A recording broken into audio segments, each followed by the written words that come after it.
അങ്ങനെ നമ്മൾ താമരശ്ശേരി ചുരം എത്തിയിട്ടുണ്ട് കേട്ടോ. അവിടെ വണ്ടി നിർത്തിയിട്ട് തക്കണം ഞങ്ങൾ താഴോട്ടൊന്ന് നോക്കുമ്പോണ്ടല്ലോ നല്ല കോട കേട്ടോ, നല്ല വൈബ്. എന്താ ചേട്ടാ കണ്ടിരിക്കാൻ നല്ല രസം കേട്ടോ. പിന്നെ നല്ല അത്യാവശ്യം തന്നെ നല്ല തണുപ്പുണ്ടായിരുന്നു. മക്കൾക്ക് കോട്ട് വാങ്ങിയത് നന്നായി എന്ന് വിചാരിച്ചു കേട്ടോ. അപ്പോൾ ഇതാക്കണ നീച്ചു ചെറിയ കുട്ടികളെ മാതിരി ഒക്കത്തെ കയറിയിട്ടുണ്ട് കേട്ടോ. എനിക്ക് തണുക്കുകയാണെന്ന് പറഞ്ഞിട്ട് ഇപ്പച്ചിനെ കൊണ്ട് എടുപ്പിച്ചിട്ടുണ്ട്. അപ്പോൾ എന്തൊരു കോടയാണല്ലേ, മനുഷ്യന്മാരെന്നെ കാണില്ല കേട്ടോ, അത്രയ്ക്ക് നല്ല കോടയാണ്.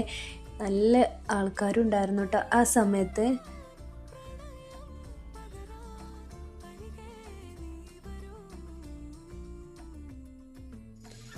അങ്ങനെ പിന്നെ ഞങ്ങൾ കുറേ നേരം അവിടെ നിന്നിട്ട് ഇതാಕೊಂಡು ഞങ്ങൾ തിരിച്ചു പോന്നിട്ടുണ്ടായിരുന്നു കേട്ടോ. കുറേ നേരം തന്നെ നിന്നിട്ടുണ്ടായിരുന്നു. മക്കൾ അവിടെ നിന്ന് പോരാൻ തന്നെ കൂട്ടിച്ചിട്ടുണ്ടായിരുന്നില്ല കേട്ടോ. അപ്പോൾ നിങ്ങൾക്ക് ഇനി വീഡിയോ ഇഷ്ടപ്പെട്ടാൽ ലൈക്ക് ചെയ്യുക.